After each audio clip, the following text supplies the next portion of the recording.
Here we go. Here we go. Good afternoon, Crimson Tide and Gamecock Nation, and welcome to Crimson Tide Live, the 7th edition, right here on Alabama with the Voice of College Football. It is also simulcast on the Voice of College Football Ads account and South Carolina at the Voice of College Football. I am yours truly, Jackson Johnson, and I got my partner in crime, Johnny Burts, as we bring you our take on what happened last Saturday. For those that didn't catch the post-game show from Saturday night, I can tell you right now, it was not a happy feeling in Tuscaloosa. And in a little bit, after we have our little venting session about what's been going on with Alabama Vanderbilt and the aftermath, we will bring on Alan Cole from Gamecock Scoop at Rivals to give us his take on the South Carolina Gamecocks. And I'm going to tell you right now, we're in for a wild ride. How you doing today, man? I am doing well. Been doing well. I've been over in back up on the mountain up in Grant, DAR, doing my education, teaching the young ones what they need to know. Hopefully, so people know I do a lot of traveling. I'm kind of a contract educator, and so I do a lot of different things. A lot of stuff with ACT and things of that nature. Method to the madness of the ACT, etc. And we got our friend Joey Foster giving out a Roll Tide and Give a Light. That's right, give a light to Alabama with the Voice of College Football, where you can get some of the top-notch insider knowledge, including our takes on Alabama Vanderbilt. And later on, we're going to tell you about the YouTube memberships. Stay tuned. So this Saturday was the first time since 1984 and the first time in Nashville since 1969 that we lost to the Vanderbilt Commodores. It was like, I'll be honest, I started to worry when we were trailing by 2 touchdowns. And it was like, oh, whoa, we're really losing the Vandy. Like, what was the mindset going there? There wasn't one, obviously. I mean, kids weren't ready to play. Opening drive, I mean, they just kept going and going and going. And I mean, defensively for the last, the second half of the Georgia game and the entire Vanderbilt game, I don't know what our defense is doing other than nothing. Nothing. I mean, we didn't stop Georgia. Well, I mean, the interception at the end of the game, but Vanderbilt, any crucial moment, we put up nothing defensively. So I don't know what they're doing. They better figure something out, because they definitely didn't show up Saturday. It was everybody at halftime. I was like, okay, they'll get in there and they'll come out with a better plan. Second half, same thing. Did nothing in the second half. Just lack of effort, to be honest with you. Yeah, I thought there was a little anger amongst the players, but there was no cohesiveness. It was ugly football. It was like they were one step ahead of us at every single turn. It was terrible. Like, we allowed so many passes, like especially those shuffle passes. Like, how did we? Yeah. Back in the old days, we called that the Utah pass, and it was brilliant call, and it was brilliant. I mean, let them. We were rushing, thinking pass, and then underneath they go, and the tackling was. There were times there was some good tackling, but for the most part, tackling was terrible. I saw. I want to say Lawson. Is he 00? Yeah, I think so. He had a chance there at the start of it was in the third quarter, and they were, around the 50-yard line, and one of the running backs ran right up the gut, right up the middle, and he ran right toward the guy. Instead of tackling and wrapping up, he was like trying to push the guy down, and he actually pushed him 5 yards further. And I'm sitting there watching, and I was like, what is this? And I got a couple of clips I'll show you, just poor lack of effort. I don't know what happened this game, but people are going to be scratching their head. And I mean, it's a big stunner and a big confidence Killer. Yeah. Killer. Here's one right here. Watch. He's going slow motion. Now he's going to dump it out to the flat over here. All right. And then the receiver, you're in the left, you're going to see number 11 come up there. Got a chance to just plaster this guy and watch him lean his shoulder, runs right by, lands in the lap of the cheerleader. Run it back. Run it again. Watch him. He'll land in the cheerleader's lap. Number 11. I think that's Russell. Well, he's going to dump it. And then watch him come into the picture. Instead of throwing his arms and tackling this guy, watch him lean that shoulder. Duh. And now lap of the cheerleader. I mean, you talk about lack of effort. I mean, what is it? Do they practice tackling drills? I've never understood the try to knock somebody down. The insanity of trying to just knock them down. Throw your arms and tackle somebody. And so if I'm a coach, I mean, back in the old days, if I was a coach, I mean, I would be railing on number 11. I'd already, and I know they got their little iPads on the sideline. That guy, I'd be running that back over and over and over. Look at you. You're in the cheerleader's lap. Did you say hello to her? Was he like pulling a Kenny Stabler? Entire game. I'm sorry. Was he pulling a Kenny Stabler with the cheerleader or something? Like, good grief. I don't know. But I mean, that's awful. And and we're paying these guys for that. That's what they're going to give us. I mean, let's cut this guy, put him on waivers. They're NFL players now. The crap, they're pros. They're getting paid. Let's just put him on waivers and let's go get somebody else. They're paying. And then, they want their NIL. I mean, I'm sure that South Carolina's going to run that one and show it over and over and over. Look at this guy. Oh, yeah. And so I watched top of the screen, the tackle. Got his hand. This guy just speed rushing. He's on the ground. Boom. He barely even touched it. Fumble. And look at the ball rolling toward him. He doesn't even recover the ball. A guy from Vanderbilt recovered it. Yeah, run it back. Run it back. Yeah, here you go. Watch. Barely even gets his hands on the guy. Just speed rush. Whoop. Ole. And then right in the kisser. Watch. Bam. Boom. Right in the kisser. And there's the ball on the ground. And he's crawling like a little infant child. And then, boom, the guy from Vanderbilt out-wrestles him. You know why? Because they wanted it more. Yeah. Yeah. Let's put him on waivers, too, and get us another one. That's the thing, though. And I know, like, we've heard a lot of people talking about Vanderbilt lost Georgia State, and they did. Because here's the thing. Nobody brings their A game against Georgia State. But everyone brings their A game against the Alabamas, the Michigans, the Ohio States, the USCs, the Texas, Oklahomas. Yeah, we talked about this Western Kentucky, start of the season, South Florida. I mean, and the way the now, the transfer portal, and they're bringing in, we don't know what they had last year is not the same team they're going to put out this year. And then now they've got 5 games under their belt, so they've worked out some whatever. And so now, the transfer portal is either going to be a success or a failure. But right now it's working out for Vandy, and Alabama totally laid an egg in this one. And Coach DeBoer, you got some questions to answer, which not with just the media, but with your players. You got to really get after some butts. I mean, going up there, it'll be okay. We'll get back after. You got to kick them in the AAS, get their attention. Yeah. Well, we didn't pay for this. Yeah. Well, and I heard about Malcolm Moore having sort of a fit on Saturday. He was not ran up there like a little kid.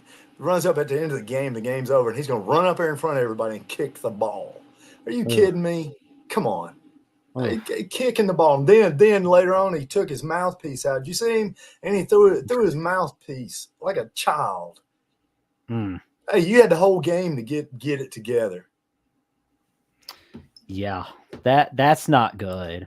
And that secondary was laying eggs all night because it was just the guys, just flip it out there. Boom, there it is. I mean, it's amazing how open everybody was and how we just keep getting sacked. Yeah, it's nobody came to play. Nobody came to play. They drove up there for nothing. Feel sorry for all those fans. And now everybody's laughing because the whole stadium, I mean, what was it, 2/3 with red jerseys and red T-shirts on. The whole city of Nashville, everybody's laughing. It's a big joke.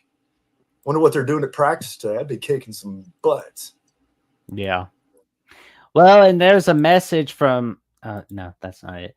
There's a message from Malcolm Moore today that we saw on X or on Instagram, whatever platform you prefer. This was the message they put out. I want to apologize to my teammates, our coaches, the fans, our alumni, my family for the way I acted on Saturday. I was completely out of line. I let the emotions of the game get the best of me and put myself before the team. As a two-time captain and a fifth-year player, I understand the standard that we are expected to live up to at Alabama, and I failed to do so by acting in a selfish and unacceptable manner. I came back this season to represent myself, this team, and this university because it means something to me. I am blessed to be able to wear the A on my chest, and I know all that comes with the responsibility of representing this program. I will do better to uphold the Alabama standard moving forward, and I will continue to work and improve while conducting myself in a first-class manner. Well, that's a nice scripted response. You Is that didn't one of those think responses you get off AI? I'm sorry, I'm sorry. Yeah, I mean he's a good player, and he's one of us. He's Alabama, and but come on, got to have yeah, some discipline, and you can't throw a tantrum out there. That just everybody laughs at you when you do stuff like that. The other team, you're just jacking them up. They got in your head. Can't yeah. let people get in your head. They got in his. Yeah, you can't be doing that. That's a no. So, But now coaches need. I tell you what, during practice, now during the game is a different thing. But during practice, we got some coaches down there that need to be getting in somebody's head. Totally unacceptable. yeah. Well, we had a Like in the guy. old days, we said the next practice, that coming practice, there'd be a bloodletting. Oof. Oh yeah, We're fixing to get some players' attention, and they need some senior leadership down there. And then now Malachi, he's gonna have to step back out of the picture and let somebody else step up right now because he's on. He's already shown his butt, and it matters. I mean, obviously it matters, but they got to have some other people down there stepping up this week. well, We'll find out. somebody that's really shown their butt this week is Jaheim Otis because he is entering the transfer portal after the loss to Vandy. Now, I'll be honest, that really doesn't worry me. If it was like 10 to 20 players saying, "Oh, you know what? I'm leaving after this Vanderbilt loss," then I'd worry. But one guy leaving, it's like, come on, really? Yeah, that's it. There you go. All about me. NIL. All about me. He's gonna take a red shirt, sit out. Yep. That's what we've created. We created this monster. That never would have happened 5 years ago, 10 years ago. Gosh, back when we actually had control of the sport. We don't have control of it anymore. The players do, and that's our fault. But yeah, all about me. So it's the model you set. It's bad. But what all I can say is like the one thing about being down is the way to go is up. And I believe we can get better. Because I mean, I'll be honest with you. This game kind of feels like, and I'm not kidding when I compare this game to 2017 Oklahoma Iowa State. Nobody had it on their radar. Some of the fans didn't even have it on their radar. But once everybody realized Iowa State was upsetting Oklahoma, it sunk in. It sunk in real quick. It lit a fire on Oklahoma's butt afterwards. And I'm thinking, who knows? What'd you say? Letting everybody know that this transfer portal is creating the demons. You can't take a week off. You just don't know. I mean, these players come in, you haven't played against them before. They, give them a little while, maybe they'll pull it together in jail, and then boom, and now you got a new team and a new identity, and nothing like what you had last year, the year before. And so it's an evil scenario that now people have to deal with. But fans have a right to be upset right now. They have a right to be upset. Now I know Coach Saban had the 24-hour rule and stuff like that. No, This one we need to get in some heads this week, and forget it after 24 hours. Let it go. We ain't gonna forget this one. We need to use this as motivation for next week, the week after. Everybody we play. Remember Vanderbilt. You better you better pack your bags, get your butt on the bus, and get ready to play. For sure. And you don't wait. You can't wait. It's like boxing. You can't wait till after the first, second round to finally find yourself. As soon as you walk in that ring, you got to be ready. For sure. And we are going to have to get ready for South Carolina. We better really look at this Vanderbilt loss. Be like, we better not have any more moments like this again. Agreed. But there is something that needs to get in our heads. We have to shop on Amazon using the Amazon link to support the voice of college football. You don't need to buy the product display. It doesn't cost you a penny. You get the same shopping experience. And I can tell you right now, you're going to want to, buy some stuff from Amazon using this link, because tomorrow is Amazon Prime Day. And guess what else is available on Amazon and on your local bookstore? The disputed national champions, college football's historical 1990s reset by Mark Rogers himself. And I'm going to tell you right now, you're going to want to buy this book, because what you'll learn is what happened during the 90s, how the decade changed the sport, why the championship results should be questioned, how to critically think through the scenarios, to appreciate the accomplishments of teams that were not recognized as champions. This book provides an in-depth analysis of the changes, controversies, and outcomes that defined a decade of college football. It challenges readers to explore and critically evaluate the decisions that shaped the national championship landscape. Unlock the mysteries of college football's most debated decade. Grab your copy now. And remember, 2 years later, we had the SEC championship game. Exactly. So tell your friends, Exactly. Tell your friends, your family, and the cashiers at Publix to go and get this book. Because I tell you right now, you're going to need it, especially with this football season, and you're going to want it for an early Christmas present. All righty.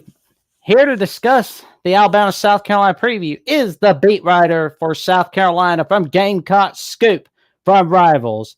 Let me tell you something.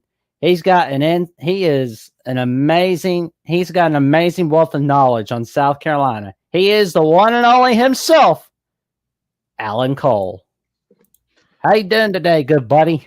Good. How are you, sir? Appreciate you guys having me on. Oh, thanks for coming on. It's an honor talking with you, man. So, the South Carolina Gamecocks, you're coming off a huge loss against Ole Miss. And, a few weeks earlier, you're coming off that devastating loss to LSU. What has the season been like so far this season for the Gamecocks from your eyes? It's been a weird one. I think everybody kind of knew going in you were going to have some questions. You were replacing your quarterback. You lost a first-round wide receiver to the NFL. You knew this offense wasn't going to quite, maybe be where it needed to be in September. But then you go to Kentucky in week 2 and you win by 25 points. And I think people maybe got over their skis a little bit thinking about that. It doesn't help that you played a pretty credible game against LSU and lost a tight one there in week 3.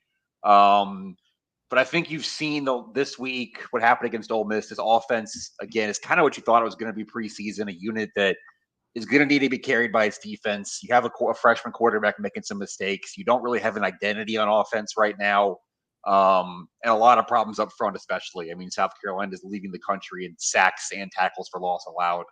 So there's a lot of problems right now, and I would say at this exact moment, the mood around like that football building is probably the lowest it's been all season after what happened Saturday. Yeah, it's just been, because I remember people talking about, after the Old Dominion game, oh, well, South Carolina's screwed. But then they dominate Kentucky in their own backyard on ABC like they did. And it's, oh, well, South Carolina's not half bad. It just feels like a stock market, up and down, up and down. It just kind of feels like that with South Carolina. Yeah, it's been a confusing start to the season, I'll say. I mean, you you really were probably a player 2 away against. I know that's a cliche, but it's true. You were probably a player 2 away from beating LSU, from starting the season 4-0. And the flip side of that is, like you said, you were losing in the fourth quarter to Old Dominion before you forced a late turnover there and got a touchdown off of it to kind of spare your embarrassment there. So really, they're 3-2 right now. That's probably about fair based on how they've played, but again, could easily be 4-1, could easily be 2-3. But 3-2 is probably about right. Yeah, I mean, it'll be interesting to see how the rest of the season goes on. And we got a super chat contribution from our friend Sean Garner. Thank you so much for the $5 super chat. We appreciate it very much. And he says, in the last 15 possessions, Alabama's defense has forced 3 punts, 0 turnovers. Never thought I'd see that from a Bama defense.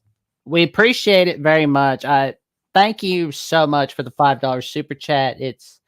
We appreciate it so much from the bottom of our heart. But, and really it starts up front. I mean, there is just not a push, and there's not, Dallas Turner, there's no edge rusher, like the guy, we looked at the clip with the speed rush on, was that Pritchett? Yeah. And on the left tackle and that speed rush, and we're just not getting that. It's Anderson. He's going, nothing on the edge, just not getting enough pressure. And then consequently, we just don't stunt. We're not pulling, we're not putting pressure on the quarterback. And I'm sure a lot of it is, a lot of these quarterbacks are, run pass oriented, and they've got good wheels and they can move around the pocket and extend plays and stuff like that. But still, you got to get them some type of pressure.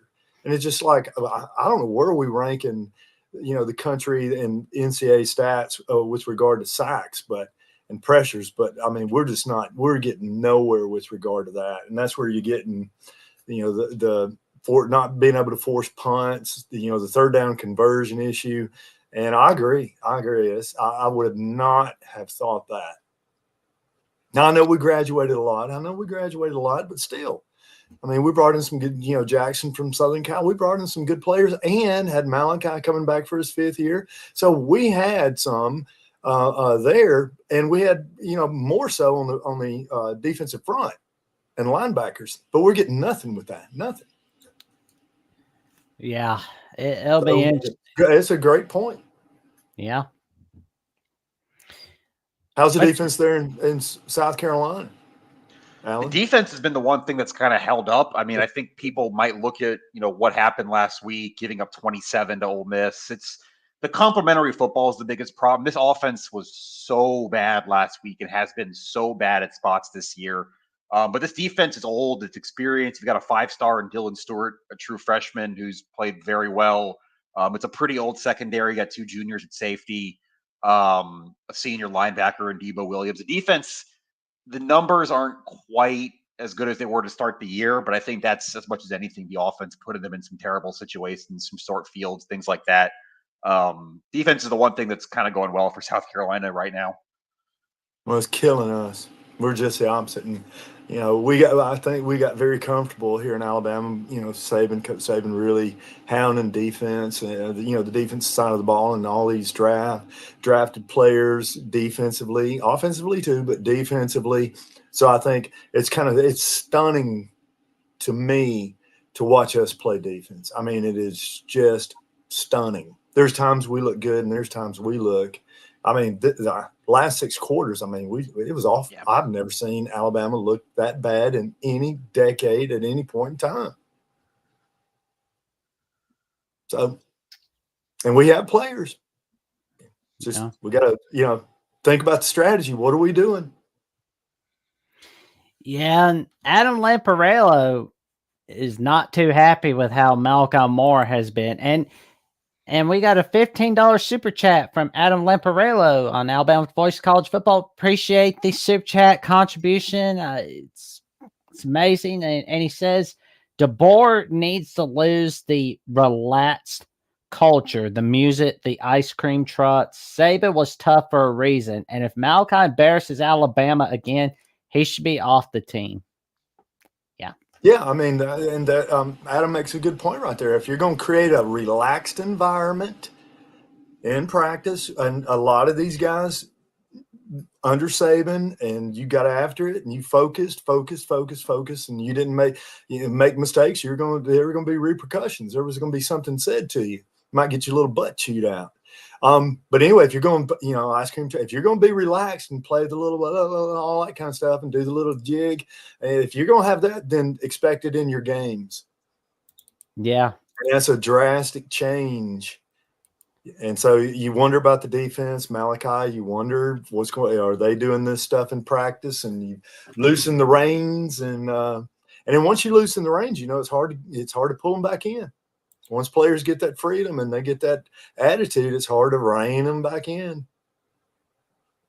Well, believe me, I've been in the classroom for 30 years. You let those kids, give them any little leeway. Trying to pull them back in it's going to be it's a hard job. Well, we appreciate the super chat contribution, Adam, and we'd like to also tell you, tune in Wednesday at 6 p.m. Central Time on Big Ten at the Voice College Football for Rutgers Scarlet Knights Live, the first edition hosted by Adam Lamparello, as he will be going over the latest news and notes on the Rutgers Scarlet Knights, including takeaways from the Rutgers-Nebraska game and what's to come for the Scarlet Knights. It will be simulcast on Big Ten at the Voice of College Football and the Voice of College Football. And I got Rutgers at the Voice of College Football right here for everybody to tune in, to like, comment, subscribe to that channel for some of the top news and notes on the Rutgers Scarlet Knights. You won't get it from Locked On, but you'll most definitely get it on the Voice of College Football. But wanted to go over as well. So we haven't played South Carolina for quite a while. It's weird. It's like we played Texas A&M more, but not like South Carolina. I don't get that, but now it looks like we'll be playing them a little more. Gentlemen, how are we feeling next year too? Huh? So that's on the schedule next year too, back in Columbia. Yeah, it'll be fun. Where it's like, oh man, are we gonna be on? Oh right, we're on ABC. Still, yeah. Well, I'll tell you what. Getting used to. I'll tell you what. I was glad when South Carolina was in the ACC. When Alabama, I used to hate having to play them. Garcia and Coach Spurrier. That's the one, yeah. Yeah, I mean, no man, it was always trouble. Yeah, and they've got a really good program. That's good high school football. Really good high school football area there. So that I can see. I respect what they do and the tradition they have over there and everything. And so, you better strap it up this week. I'm going to be interested. They say the first 5 minutes, I'm really going to be interested in the first 5 minutes. And when Alabama, you give up a umpteen third down conversions. And then next thing you know, they're in the end zone, the opening drive. And I know I've told every week, I say, I know that first drive scripted, and they kind of have an idea when they line up this way, what our defense is going to do. So I understand. I got a little leeway with regard to that, but that whole game, was totally. I never could get a beat on it. Never felt comfortable.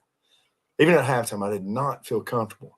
And I remember playing South Carolina. We were talking a little while back with Garcia and Spurrier in that game with Saban. I mean, Garcia, wherever he threw it, man, it's just like angels had wings, and it was just dead on. You talk about a career. There was a period of time it seemed like every quarter there would be a quarterback every season that have a career game against Alabama. So anyway. Oh man. What do you think Alabama ought to attack South Carolina? What's their weakness on defense? Running defense, it's probably at the cornerback spot. Their corners have played better the last couple of weeks, but overall it's still pretty young. Their number one corner, actually, yes, Liberty Bar and Grill is cool. That is a good spot in Columbia, Adam. I see the comment there. Their top corner, O'Donnell Fortune, got hurt last week. We don't know his status yet. He got hurt late in the first half against Ole Miss. And the injury report doesn't come out till Wednesday, so we don't know yet. But if he's out, then you're down to probably a sophomore and a redshirt freshman at corner for South Carolina. They've both been fine. That's Judge Collier and Bacardi Swain, but not great. I definitely think vertical shots down the field. I mean, Ryan Williams is going to probably be any quarterback he faces, but some of the over-the-top stuff's hurt South Carolina. It's been better. They've been better stopping the run, better at the line of scrimmage, and they have been out in space. So bring some speed at them on the outside. Yeah, that's maybe kind of what Ole be a Miss way did to some of attack. last week.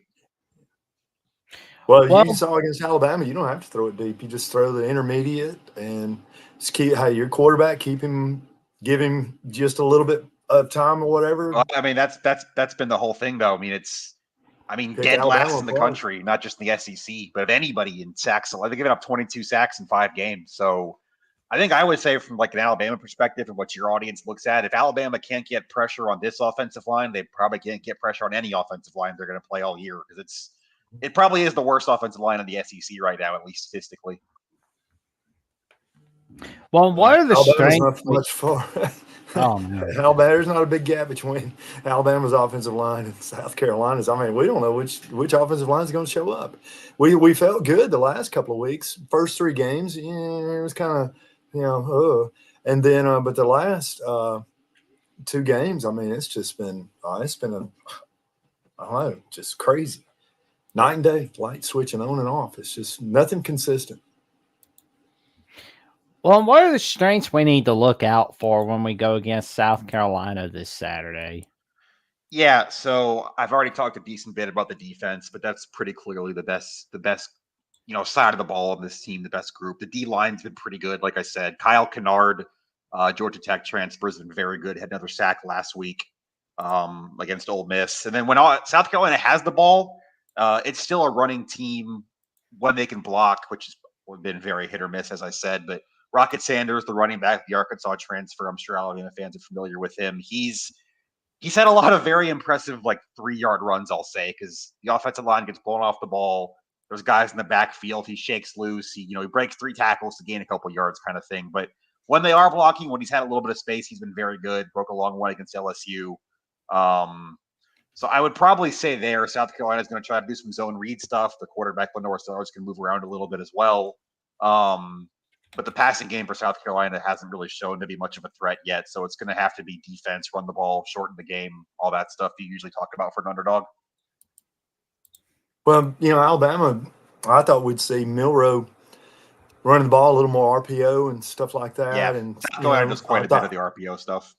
Yeah, I thought Alabama would show a little more than that. I don't know if they got panicky and wanted to, just throw.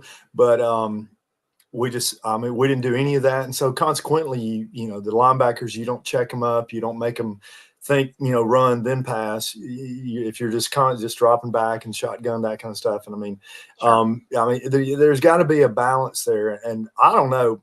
I know what you're saying. South Carolina's good up front, but you got to start the game running the ball.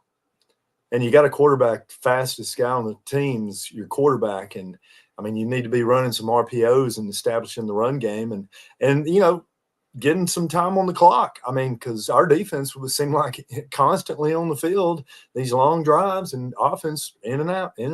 And so Alabama's just they got to get back to basics and get back to run first, throw the ball, develop the pass off the run. Because they've got it. You got Milroe and you got 2, we've got Haynes and Miller back there, and those 2 are, they can move it. So I don't know what happened. So I don't know if they pushed the panic button, but it was not good.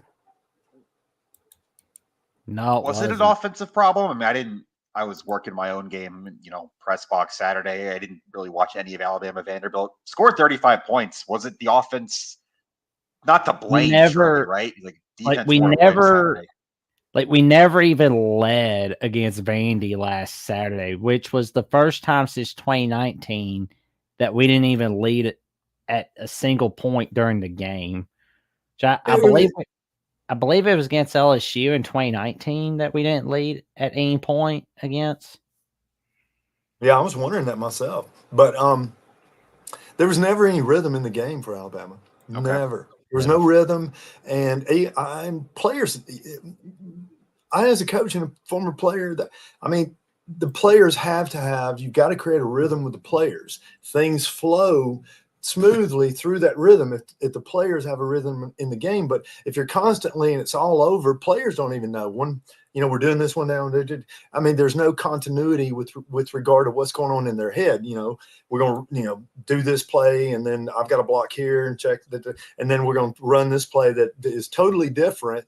And now everything, the dynamics change, and there was no rhythm. There was no continuity. It was just a hodgepodge of just crap and no flow, no anything. And consequently, the game was like that. It was just crap. I mean, you want to take it and throw it away and say, forget it, but you can't. Not now, not in today's world. Everything changes, boom, boom, boom. And I mean, you've got to take something like this, and you got to stop, and you got to think, and you got to create a response to it. 24 hours and throw it away. You got to learn something from this. This would be a great teaching moment for those coaches, but we'll see what they do. I don't know. Bring in some more. This time let's try sherbet. Let's have some. Let's have some ice cream sandwiches. Yeah, no. But speaking. Go ahead. Here we go. But speaking of sure things, we got a sure thing coming from Mark Rogers himself. Check it out. College football is even more exciting with some action on the line. And the games are even better when you're cashing in. And the voice of college football is the place to be to get the greatest value. Let's start with my picks. 75% against the money line, 58% against the spread. I've got a 40-year track record. In fact, in 2023, at $100 played per game, you would have netted over $9,300. And guess what? I'm just the warm-up act. Steve Merrill, our ace in the hole, show stopper from Wager Talk. 6 years with the voice of college football, over 30 years in the industry. Steve gives us analysis on all the big games, but you can't miss Steve's weekly under-the-radar pick, which went 21-5 against the spread the last 2 seasons. I repeat, 21-5 against the spread. You also get picks from some of our top analysts here at the Voice of College Football, including Steve Dace and Matt Zemek. Become a YouTube channel member or Patreon member for just $99 per month. Go to the main channel on YouTube, click join, and select the betting tier. Do the same thing on Patreon. Make 2024 a winner now. And that's not all. You can also come on in and check out Steve Merrill's under the radar picks, including his week 1 pick, where he had Pittsburgh beating the spread against Kent State. And I'm going to tell you right now, if you're doing parlay bets for college football, you're going to want to make sure you got Steve Merrill's under the radar pick. And because I'll tell you right now, it's like making an investment in the future. That I can personally guarantee. There we go. But y'all got Alabama, and then you got Oklahoma. Yeah, yep, going to Norman next week. Ooh, so you're going to Tuscaloosa and then Norman. Yeah, the schedule makers, and you got to keep in mind, too, that's off the back of Ole Miss coming to Columbia last week. So that's quite a 3-headed monster for the month of October. Yeah, I think you're going to. Alabama's got South Carolina. Tennessee, right, next week? Tennessee, and then... we got Tennessee. That's going to be on ABC, Missouri. 2:30 p.m. Missouri, yeah. Oh, that's right, 3:30 p.m. Eastern time. It's like, rats, I'm forgetting those time zones again. Yeah, we'll have... South Carolina and Tuscaloosa. Then we go to Knoxville. Then we're back in Tuscaloosa for Missouri. So, but yeah, it's a tough road. Finally get that break. So yeah, I always keep kind of thinking about Mike Gundy for Oklahoma State, where he's talking about the schedule for the Big 12, where he was saying, "We got a hard schedule because I got the wrong person pecans." It's like, oh man, it's like that was just funny. And Adam says, DeBoer lose the cotton candy and player center culture. This isn't Washington. I think after this Saturday, he will. And Steven Scuba says, we found out DeBoer is human, not the ultimate cyborg like Saban. After getting embarrassed by Vandy, hopefully he realizes SEC has no Saturdays off in this league. And I wanted to go over... And we wanted to go over a little bit about who are the players to watch for those who haven't checked out South Carolina except once or twice this year. Like for those people, like who do they need to look out for? Yeah, so I think I've hit on most of them already. On offense, it's Lenore Sellers is going to be a quarterback. He's young. He's a redshirt freshman. He's still learning a lot, but you see some tools there. He's a bigger body. He can move around well. Rocket Sanders, an all SEC running back at Arkansas. He's had a pretty good start to the year whenever anyone's been able to block for him this year. Wide receiver wise, probably Mazio Bennett, who's a true freshman, has been the best. He's like I said, he's been getting better every week. 4-star commit out of Greenville, South Carolina, had a pretty good start to his college career. And then on defense, really, it's about Dylan Stewart and Kyle Kennard. I mentioned the two edges. Stewart's a true freshman. He was a 5-star. He's the highest rated recruit since Clowney at South Carolina. He's had a great start to the year. And then Kennard, a Georgia Tech transfer, a 5th-year guy, has been around a while. And then in the secondary, Nicky Manwari, the safety, might be an NFL guy next year. He's a junior. He's been starting for 3 years now. And he's had a pretty good start to the year as well. So it's a young team. It's young kind of skill players, but it's a pretty good group. When it all comes back, I mean, it's football. You guys know as well as I do. It's blocking and tackling. And this team's just struggled blocking so much. But if the offensive line can play well, I think this team can at least stay in just about every game. But that's a big if, and it hasn't happened much this year. Well, see, and here again, all right, if they have good edge rushers, that's when you're going to run those RPOs, and you're going to use that speed. You're going to try. Speed kills, but you're going to try to use that speed and that rush against them, and throw some screens behind it, that type of thing. So I hope Alabama has enough, wherewithal in their strategizing that, try to figure that out a little bit. And I don't know what to tell you with regard to Alabama. Everything changed. I figured we'd see a lot more RPO with Jalen. We have two really good running backs. The receiving core is solid, and you've got Ryan Williams out there that's really going to gain a lot of attention, which should open up other guys. Defensively, who knows? Worst tackling team collectively. Now, I saw some good tackles the other night. Don't get me wrong. But overall, I mean, it's just awful. I mean, I didn't see a lot of forming up guys. And, I saw a lot of the try to knock them down stuff, shove them forward. So defensively, it'll be interesting. I will right now, I don't know if anybody can predict what they're going to do on defense. They say one thing and they'll do another. Yeah. Pressure's on. Well, and Adam says DeBoer is a great coach. I'm sure behind the scenes he's doing the right thing. He's got faith in DeBoer, but he's not sure about Kane Womack. Well, Womack's a flying bat who flies away, it seems. Yeah. He's got some he's going to have to get up to the podium and answer some questions. And hopefully there'll be some guys asking some serious football questions with regard to what is the plan on defense? How are you planning to attack South Carolina? And are you going to stick to the plan? And are you going to practice tackling, or are you going to practice they'll bump them down? You're going to teach them to throw those arms. Today? I swear I saw that Kane Womack talked this morning. Did he? I haven't seen that. I haven't looked at the clips, but I thought I saw that. I could be wrong. I don't cover Alabama, but. Well, Alabama, we're used to never hearing from the offensive defense coordinator because Saban wouldn't let them talk. Everything shut down, that kind of stuff. So we're not used to turn on the radio and hearing the interview or whatever. I'm pretty sure Womack talked this morning, but I could be wrong. Yeah, he says that he predicted a improved urgency. He says we're going to play with a level of urgency that our fans will appreciate, and a response that we expect for Alabama to have on defense going into this week. There needs to be some foot and butt going on in that practice field, getting that attention. But we'll see the urgency. We'll see. But got to have some intensity on defense. Yeah, look at that. Awful. Look at 17 first downs. Mm-hmm. Yeah. I mean, look at the rushing yards. Yeah. Rushing attempts, 21. But that interception, that was just a dead giveaway. Things were not going to be ending so well. At 12 of 8. Why are we throwing it so early? All right, Exactly. they had a 13-minute opening drive or whatever. Why all of a sudden we're trying to throw the ball?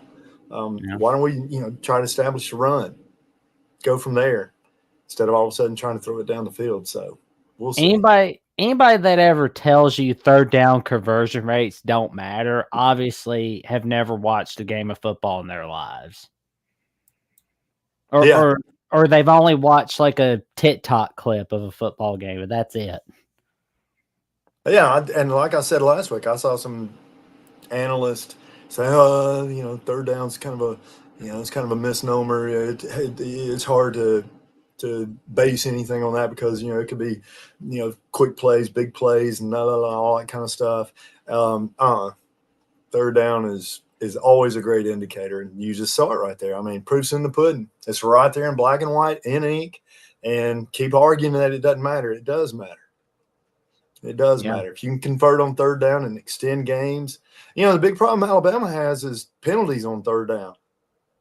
Stupid penalties on third down, extending the drive, and they didn't even snap the ball. Yeah. I feel like a key to victory right there for us is not to do what we did against Vanderbilt, obviously. But do like what we did the first half of Georgia. Get on the field, hold them on third down, and get off the field. That's the best thing you can do. But wallering around and committing penalties, extending drives, and just dumb, stupid, silly stuff. I mean, it's just I mean, I'm going to be honest with you. South Carolina's, I don't know what the numbers bear. I do know South Carolina has more penalties than Alabama because I wrote about penalties this morning, and South Carolina is second in the SEC, only behind Ole Miss. South Carolina has been really undisciplined. They've got 41 penalties in 5 games. It's coming from everywhere. It's offense, defense, special teams. So it's on a long list of problems for South Carolina right now. But I wouldn't say that discipline or attention to detail is something that Alabama's doesn't have that South Carolina does, or like an advantage for South Carolina, because South Carolina has been even more penalized than Alabama through 5 games. Jeez, Alabama that's a big indicator. Alabama is tied 101st in penalties per game, and South Carolina is tied 104th. Oh yeah, I was looking at the NCAA stats. My bad. It's lower than Alabama. I know that. I know they're only ahead of Ole Miss in the SEC in penalties right now, or penalty yards per game. I think Alabama won't be far behind. Yeah, but they need to do a stat. They need to do a stat on critical penalties and critical situations, not just penalties. Okay, yeah. when there's a critical point in the game, and then boom, there's the penalty, and that's where it kills you. I mean, first and 15, you get a 5-yard. You can overcome that. Okay, but third down penalties, though, fourth down, for sure. Yeah, I mean, that's where they need the stat. Yeah, I'm just like at a loss for words at our stats on the penalties, like for both of our teams, because like it's not good. You can't be having a bunch of penalties per game. It will cost you. It's gonna bite you. I mean, that's probably the biggest reason South Carolina lost to LSU. I mean, Ole Miss, they got outplayed. They weren't going to win the game anyway, but they had 13 penalties against LSU for over 100 yards. I mean, that in a 3-point game, that was probably the difference. That is the difference. That's it right horrible. There. It's horrible. I mean, man, I wanted to see South Carolina beat LSU that bad, to tell you the truth. Like, because it's something you don't see. So it's like, I like to see something you don't see every now and again. Well, penalties, a lot of it is just discipline. Yeah. Defensive penalties typically come down to what are you teaching during practice. I see Alabama has a tendency, a lot of hands in the secondary. That's going to get you a lot of penalties. In the secondary, you need to be more reactionary and not trying to claw at somebody, get your head back and find the ball. But Alabama does a lot of clawing and hand and all that pushing and those type of things. The offsides are just, if you defensive lineman offsides, that's just anxiousness. Yep. That's really just not looking at the football. Week. Yeah. It's more you're reacting to sound instead of look at the ball, see it out of the corner of your eye. And when that ball moves, you move. You don't listen to somebody slapping their hands together and reacting on that. If you're reading and you're trying to read, you react after the guy has moved. And so that's a discipline thing right there. So you got to get into, a little bit of better coaching them up. And I don't know. We always, when you made penalties when I played and when I coached, you made penalties. There was a price you were going to pay at practice. We're going to teach you discipline through. Okay, hey, you're going to learn this. Don't do it in the game. So if there's repercussions and it needs to be, maybe some sprints, maybe, whatever, it shouldn't be ice cream and ice cream cones and little Debbie's. Oh, yeah. I remember like a decade or so back, Kentucky was doing that when they had Joker Phillips. They got rid of that real quick. What's that? The ice cream. They were handing out ice cream and stuff. It's yeah, like, little Debbie's.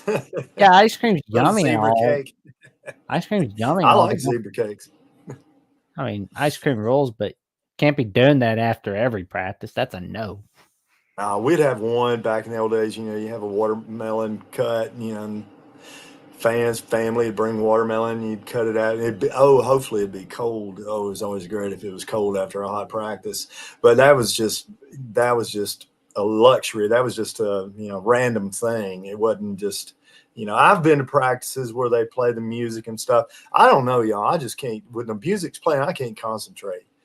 All right, it's hard enough to concentrate when you got crowd screaming, but you can kind of tune the screaming out. But when you're listening to a song and you're humming along with it, and you're singing the song in your head, you're not concentrating. There ain't no place in practice for music. No. When you're out there, you're instead of thinking about what you're doing and concentrating on, correcting mistakes, you're sitting there singing a song in your head as it plays on the the jukebox or the boom box, whatever they call it. I mean, that's ridiculous. No place in practice for music. Alan, what's it going to be looking? What's the scene going to be for this Saturday? Defines what do you mean? Like a prediction? Yeah, what's your score prediction? Well, the atmosphere is everybody going to be up like that, like Vandy. They're looking for another big upset, or it's your stadium. I mean, it's in. I'm sorry. Dadgummit. My bad. You're right. Our stadium. I hope. I should be asking you. I mean, is Brian Denny going to be up for an 11 a.m. kick after a loss? Yeah.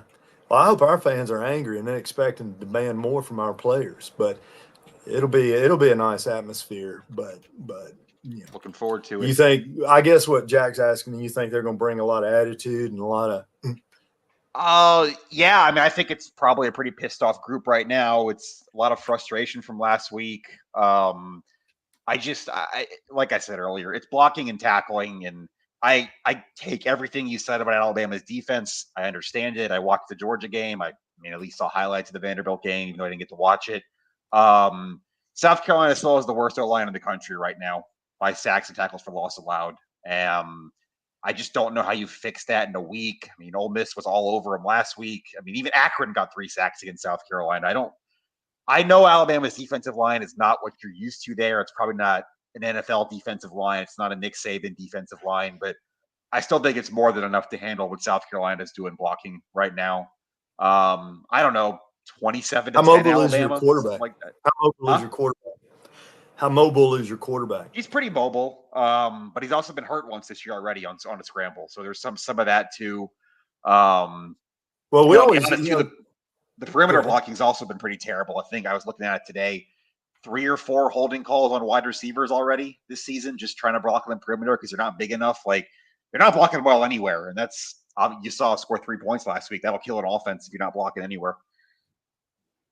Well, the other thing and you got to look at your quarterback and the skills that they bring to the table. But if our, we would always, if quarterback was feeling a lot of pressure in the pocket, I didn't move the pocket, spread him out, do a lot of, different things, change the pocket. Is he mobile enough to, if coach, instead of sitting him in the pocket and, people speed rushing and sacking him that way, are they moving the pocket a lot?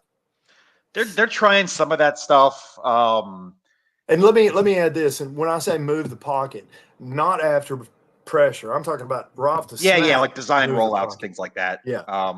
They're doing some of that stuff. They're doing a lot of like some quick out stuff too.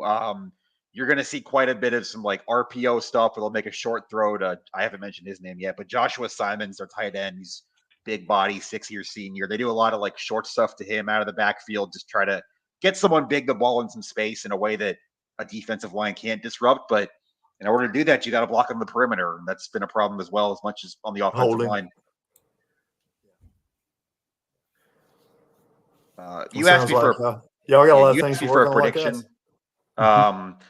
I'm still going to always just choose the way more talented team that's coming home pissed off against an offensive line that hasn't been able to block even Akron or Old Dominion. 27-10 Alabama, 30-13, something like that. I mean, I think South Carolina can score a little bit. I think Alabama's defense has some holes, but I don't know how South Carolina's corners cover Alabama's receivers at all. And I think that probably puts Alabama up a couple scores before halftime. South Carolina has to abandon the run, and Alabama ends up winning this game probably by 17-20. Well, anyway, last week, what did we say, Jack? 50. Alabama's going to score 50. Oh yeah, I thought Vandy would be in the teens. I thought it was more like a 38-10 game, but it was like, oh man. So we got to learn a little better prognostication. So Allen's got 27-10. I'm going to go Alabama's consistently in the 30s. I'm going to go 35-42-10. I'm hoping our defense will show up. I don't know. I'm at a loss. I think I'll jot it down to 35-10. What's the spread right now? 21, I think it opened at. I don't know if it's moved, but I think it opened at 21. Under. Good grief. That I don't know. Well, Alabama minus 21. The over-under is 50.5. Okay. Well, I know. I mean, got to remember, Saban had that moment his first year. We lost to La Monroe, and I was at that game. See, that's what people forget is like all those people that are like, "Well, Saban would done that. Saban would done." Like Saban has bad moments. I mean, not that first year, but the team should take the personality of the coach, and so we'll see that personality Saturday. Are they going to respond, or are they just going to whatever? On the bright side, at least it's not Mike DeBose or Mike Shula. Because I mean, Mike Shula's on South Carolina's staff. Do you guys know that? Oh crap! He's an analyst. Oh man, he's an analyst. First game. I like Shula. It's like, he's cool, dude. But it was just like I feel like had it not been for the bad days of Shula, we wouldn't have had Coach Saban. That too. But the thing about Shula is they brought him in, and he had a good record. I mean, he had been doing a great job coaching, and I think he was at Tampa Bay and calling offense, and he came in. But the problem with Coach Shula is the fact that one, the power brokers were different, and then two, a lot of people that had influence in the program, he was probably friends with. To be honest with you, and so. I mean, coming in, being a former player, that kind of stuff, and new power brokers versus the old school. I mean, it's just a recipe. But he did. Most people forget that he did win 10 games. He went 10-2 while he was there. Yep, and we beat be replaced by Mike Price. we beat Texas for about Tech 5 minutes. In the Cotton Bowl. That was pretty cool. Yeah, there's that tells you the power brokers back then. We had Gene Stallings, then we went to DeBose. We call him Dumbos, and then Franchione in there Shula. Franchione was there 2 years. 2001, 2002. Then he bolted at St. M. Texas A&M bolter. But beating they won 10 games too. Yep. In that second and final year he was there.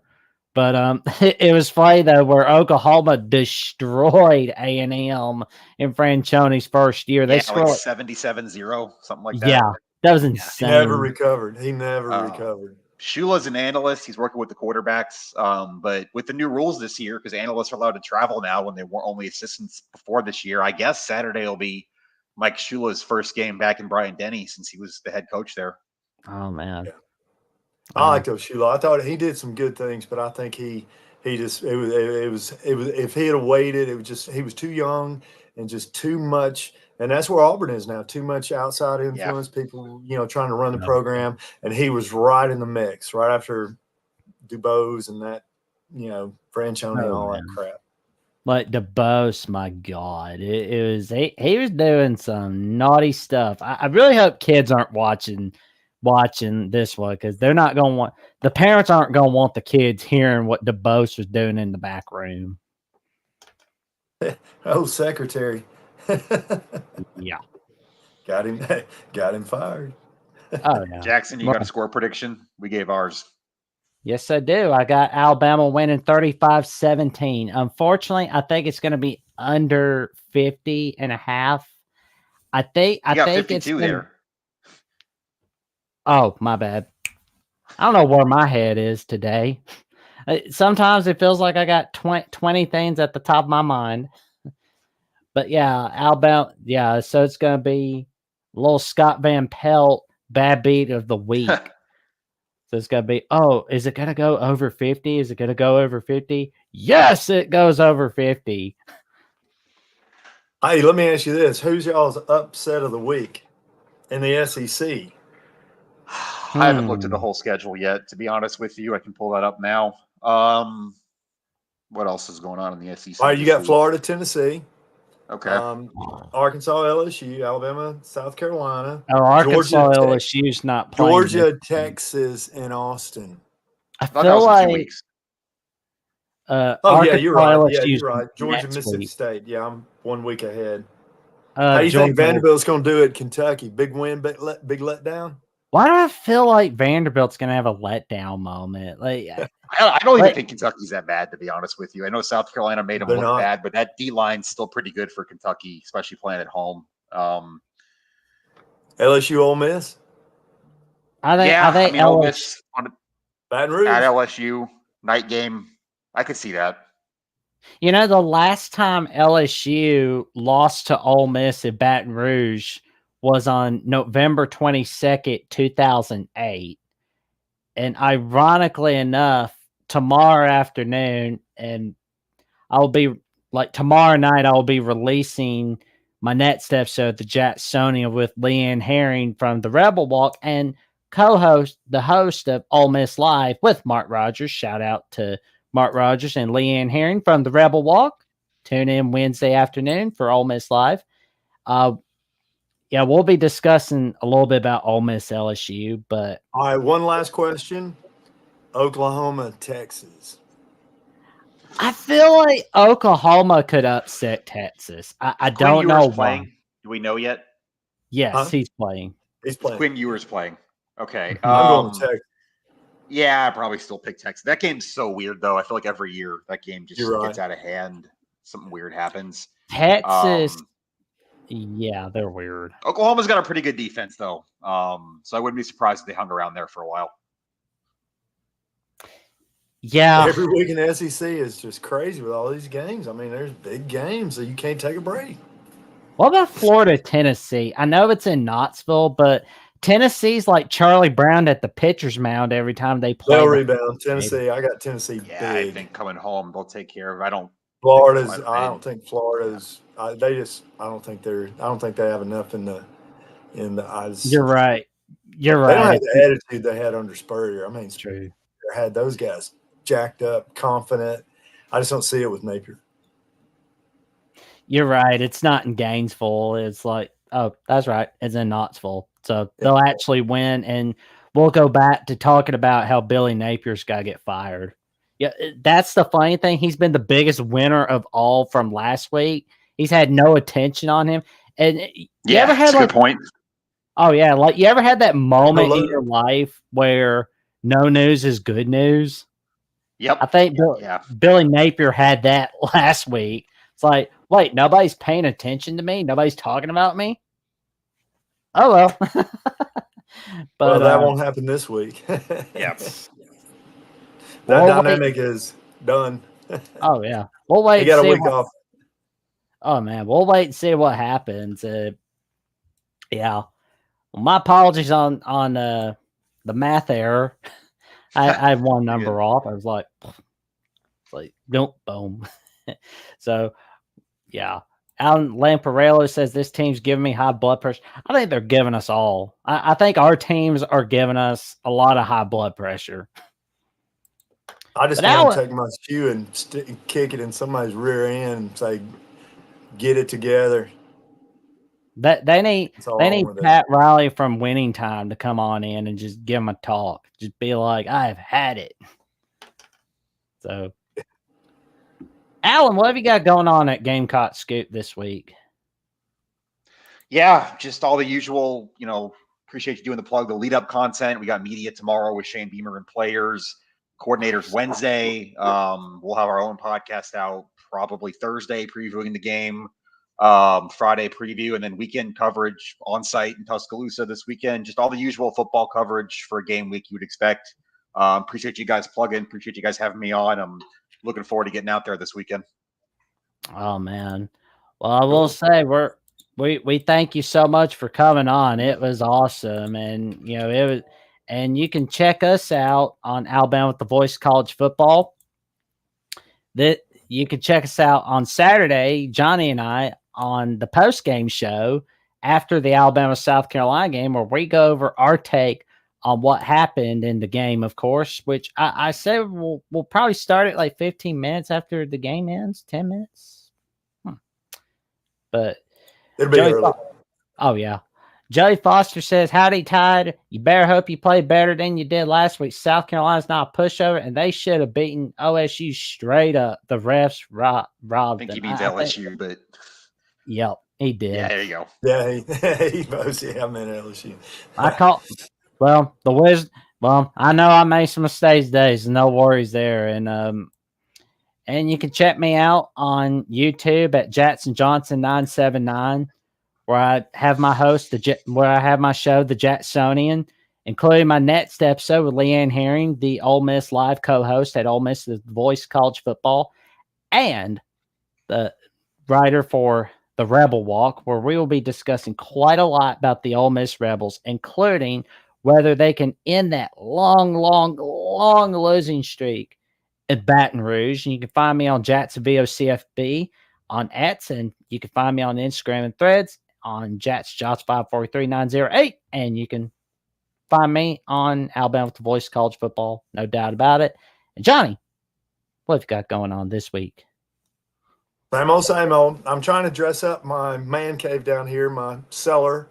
And for those that I'm in a different location, I'm in my cellar. I live in an old historic house. And so I got my Coke machine right here. I got my TVs around and enjoy it. I finally migrated down here to the comfort zone and just same old, going around teaching them the children, trying to teach them something, educate them.